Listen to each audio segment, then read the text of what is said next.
Phoenix, AP. A judge has thrown out Republican Abraham Hamada's challenge of election results in his race against Democrat Chris Mays for Arizona Attorney General, concluding that Hamada didn't prove the errors in vote counting that he had alleged. The ruling on Friday by Mojave County Superior Court Judge Lee Jansen came after Hamada's attorney, Tim Lasota, acknowledged his client hadn't gained enough votes during his litigation to change the outcome of the race. Mays finished 511 votes ahead of Hamada out of 2.5 million in one of the closest elections in state history. "You haven't met the burden," Jansen told Lasota shortly before ruling against Hamada. As part of the litigation, the parties in the case were allowed to inspect a sample of 2,300 ballots.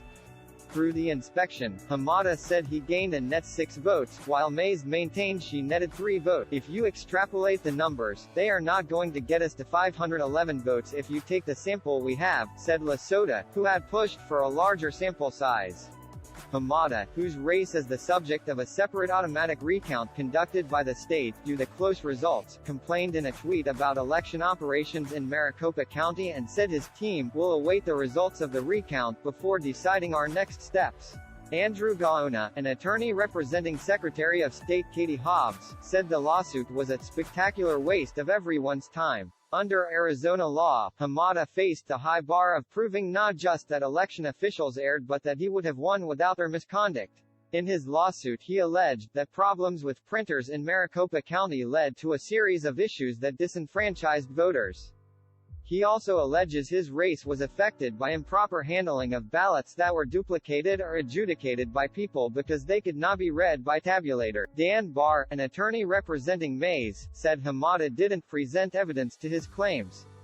"What on earth are we doing here?" Barr asked, during closing arguments. "People can't file complaints over elections with no." A court hearing is scheduled Thursday to present results of recounts in the races for Attorney General, State Superintendent and for a state legislative seat. Another judge is considering Republican Kari Lake's challenge of her loss to Hobbs in the governor's race.